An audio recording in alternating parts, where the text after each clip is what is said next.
AP రవాణా శాఖ మంత్రి పినిపి విశ్వరూప్ సంచలన వ్యాఖ్యలు చేశారు. జనసేన అధినేత పవన్ కళ్యాణ్ సీఎం కావాలని తమ కోరికను వెల్లడించారు. తిరుమల శ్రీవారిని దర్శించుకున్న ఆయన ఈ మేరకు వ్యాఖ్యలు చేశారు. పవన్ సీఎం కావాలని ఫ్యాన్స్ కోరికని, అభిమానులతో పాటుగా తమ కోరిక పవన్ సీఎం కావాలని అన్నారు. రాష్ట్రంలో ఎవరైనా యాత్రలు చేసుకోవచ్చన్నారు. 175 స్థానాల్లో పోటీ చేసి 88 స్థానాల్లో గెలిస్తే పవన్ సీఎం కావచ్చని, లేదంటే పొత్తుతో 100 స్థానాల్లో పోటీ చేసి 50 స్థానాల్లో గెలిస్తే సీఎం అయ్యే అవకాశం ఉందన్నారు.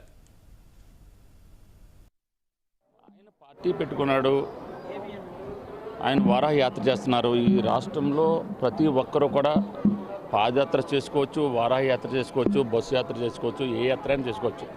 కానీ పవన్ కళ్యాణ్ గారు ముఖ్యమంత్రి గారు కావాలన్నది వారి యొక్క అభిమానుల, అదేవిధంగా వారి యొక్క ఫ్యాన్స్ యొక్క కోరిక, మా కోరిక కూడా. కానీ పవన్ కళ్యాణ్ గారు ముఖ్యమంత్రి గారు కావాలన్నది వారి యొక్క అభిమానుల, అదేవిధంగా వారి యొక్క ఫ్యాన్స్ యొక్క కోరిక, మా కోరిక కూడా. ముఖ్యమంత్రి కావాలంటే దాదాపు 175 స్థానాల్లో పోటీ చేయాలి. ప్రజాస్వామ్యంలో 88 స్థానాలు తెచ్చుకుని ముఖ్యమంత్రి అవ్వాలి ఒక పద్ధతి. లేదా సగభాగమైన కనీసం 100 సీట్లు పోటీ చేసి కనీసం 50 సీట్లను సంపాదించుకుని తద్వారా బార్గెనింగ్ చేసుకునే ముఖ్యమంత్రి కావాలి. ప్రజాస్వామ్యంలో రెండు విధాలా ముఖ్యమంత్రి అవుతారు. కాబట్టి తప్పనిసరిగా ఆయన 175 స్థానాలు పోటీ చేసినా, 100 స్థానాలు పోటీ చేసినా ముఖ్యమంత్రి కావాలి. ప్రజాస్వామ్యం